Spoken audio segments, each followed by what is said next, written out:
Good morning, everyone. I hope this finds you well and living your best life in Jesus Christ. Well, the other day, Landry was on a mission. He told me so. See, he was hunting spies around the house and he said he needed help. So he went to get Nana and Mommy to help him root out the spies.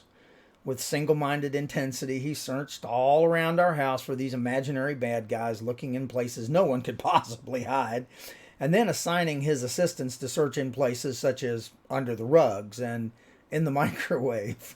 He was relentless. As amusing as I found all this, I was a bit taken aback when I asked him why he was searching so hard for these guys. What had they done? He looked at me very seriously. He said, Pop, because they might hurt you. I want to make sure you're safe. I asked him why he was looking in places they couldn't possibly hide, and he said, you never know, they could be anywhere.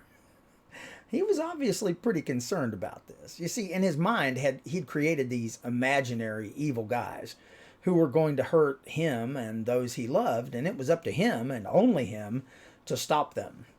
You could tell in his mind this was all very real. So I took him up in my lap and I reassured him that I was safe, we were all safe, and that these imaginary people weren't going to get us. His response, he looked at me with doubt and he says, "Are you sure, Pop?" I said, "I'm sure, trust me." He said, "Whew, I'm glad, but you need to keep your eye out for them just in case." I think we as adults often do this too. We have a little trouble and for some reason we just can't seem to let it go. And we begin to use our imaginations in negative ways. We start by thinking about things that might happen, and soon we're totally convinced that something horrible will happen. As we travel down this path, the worry doubles and doubles in our mind, making it virtually impossible to think of anything else. It's then that our world becomes consumed with finding things to worry about, imaginary evils that only we seem to be able to prevent. And thus our brains begin to worry over nothing and anything. And even if we know that what we're worrying about is unlikely to happen, we need to, as Landry says, keep an eye out just in case, ruining any chance for peace in our lives and joy on a daily basis. We grow tired, we lose sleep, and the cycle just doubles back on itself and continues. Matthew 6:34 reminds us, "Therefore do not worry about tomorrow, for tomorrow will worry about itself. Each day has enough trouble on its own." I've spoken to so many wonderful Christians of late that seem to have fallen into this trap of constant worry. Like Landry, they're searching for imaginary evils and making plans to deal with things that, if you really wanted to be blunt about it, are out of their hands. They'll say things like, "I know I shouldn't worry, but I can't help it." Well, I hate to tell them this, but they're wrong. They have simply chosen to worry, and they refuse to stop. It's a choice they make. I know, because if I'm not very careful, I will do the same thing.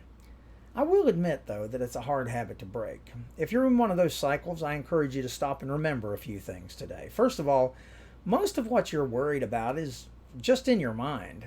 See, our brains are wonderfully designed by God to solve problems, and they're great at finding solutions to complex situations. But when we feed them imaginary fears, they can't help but amplify them and give them back to us as worry.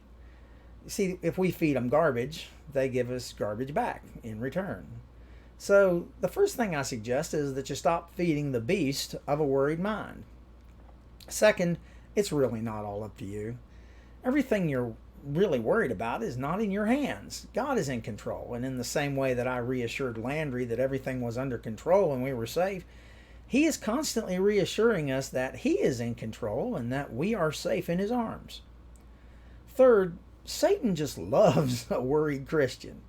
You see, when you're blinded by worry, you can't possibly see the wonderful things God is blessing you with and the many ways he is guarding and guiding you.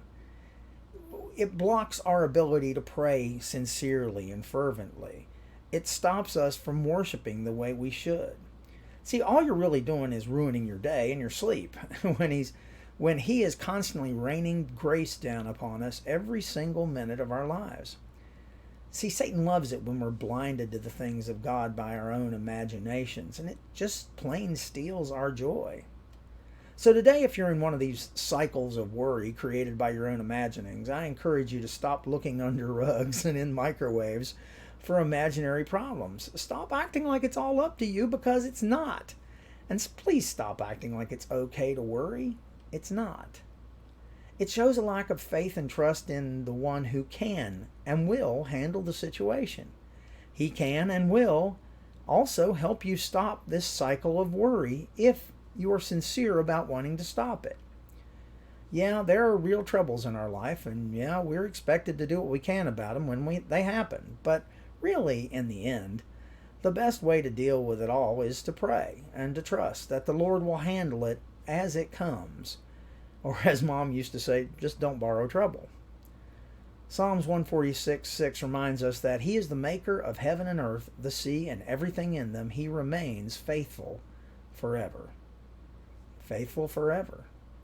I'm pretty sure that He can handle whatever it is without our help. Okay? So exercise your faith and don't allow worry to steal your joy today.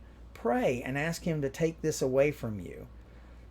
And when you finally realize that this is all in your head, then you can truly begin to worship and appreciate the God who has our back under all circumstances. When you do that, you can say like Landry did, well, Pop, mission accomplished. I hope you make today a terrific day. I want you to know that I'm here if you need me, and I love you all.